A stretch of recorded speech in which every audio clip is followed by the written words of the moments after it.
Preparations for the reopening of schools have reached an advanced stage, with the government inspecting all schools to ensure they are compliant with COVID-19 control protocols to avoid a spike in infections.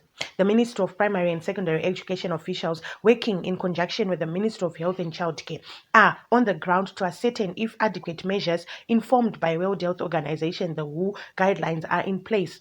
The nationwide inspection of schools will include private and mission schools. Schools reopening is drawing closer following the recently launched countrywide vaccination program. Primary and Secondary Education Minister Ambassador Kane Matema reported positive feedback in the ongoing assessments. We are assessing the preparedness of all schools so that they will be ready to open when we have been authorized to do so.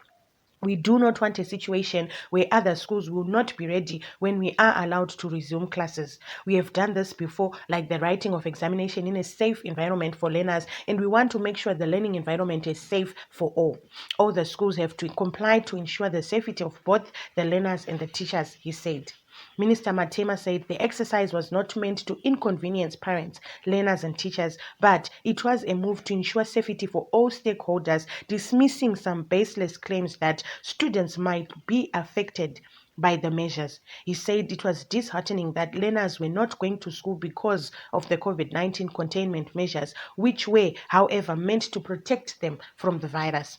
We want a situation where learners are at school and we are not happy that they are not going to school and some are being involved in mischief. But like what the president has always been saying, we need to prioritize life. We are in the middle of a global pandemic and it is not safe to have children in a school environment. My appeal to parents is to make sure their children leave their homes with face masks. Even schools are now manufacturing them. When students are at school, we have systems in place to monitor adherence, said Minister Matema. In keeping with social distancing rules, the classes will be broken into smaller groups handled by additional teachers. Following a directive from President Mnangagwa, government is employing more teachers, enabling schools to run smaller classes and minimize the risk of a spike in COVID-19 infections. Last year, government also availed 600 million for disinvestment to needy schools to improve sanitation and enable them to reopen safely without risking a spike in COVID-19 infections.